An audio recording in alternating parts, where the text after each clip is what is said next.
दोस्तों, जब अल्लाह ताला किसी मोमिन बंदे को मौत देता है तो इसकी तरफ दो फरिश्ते भेजता है जिनके पास जन्नती कफन और फूल होते हैं और कहते हैं, ऐ पाक रूह अपने मेहरबान रब और इसकी राहत और रहमत की तरफ निकल। तेरे अमाल बड़े सिथरे हैं, वो बेहतरीन महकती हुई खुशबू की तरह निकलती है। इधर आसमान के किनारों पर फरिश्ते कहते हैं, सुबहान अल्लाह, आज जमीन से पाक रूह आई है। वो जिस दरवाजे से गुजरती है वो खोल दिया जाता है और इसके बाद इस रूह को बारगाह खुदाबंदी में हाजिर किया जाता है और इसके सजदा रेज होने से पहले फरिश्ते अर्ज गुजार होते हैं, ए मौला, तेरे इस बंदे को हमने वफात दी और तो खूब जानता है। रब फरिश्तों से कहता है, इसे सजदे को कहो, बस वो जान सजदा रेज हो जाती है।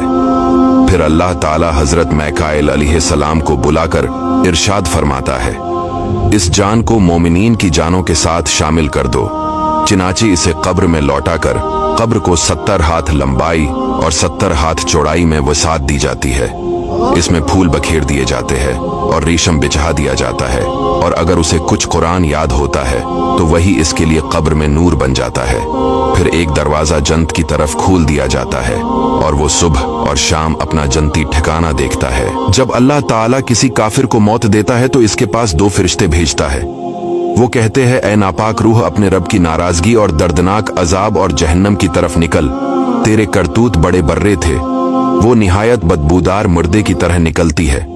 हर आसमान के किनारों पर फरिश्ते कहते हैं, अल्लाह पाक है, जमीन से कैसी बदबूदार खबीस रूह निकल के आ रही है। इसके लिए आसमानी दरवाजे नहीं खोले जाते। फिर इसके जिस्म को कब्र में डालकर कब्र को तंग कर दिया जाता है और ओंटों के गर्दनों के बराबर सांप फिर इस कब्र में डाल दिए जाते हैं जो इसकी हड्डियों से गोश्त नोच नोच कर खाते हैं। फिर इस पर ऐसे फरिश्ते भेजे जाते हैं जिनके पास लोहे के गरज होते हैं, जो ना देखते हैं न सुनते हैं, कि इसकी बदहाली को देखकर या इसकी दर्दनाक आवाजें सुनकर रहम खाएं। वो इन हथौड़ों से इंतहाई जोर के साथ इसे मारते हैं। फिर इसकी कब्र में दोज़ख का दरवाजा खोल दिया जाता है। वो सुबह शाम अपनी जहन्नमी ठिकाने को देखता है।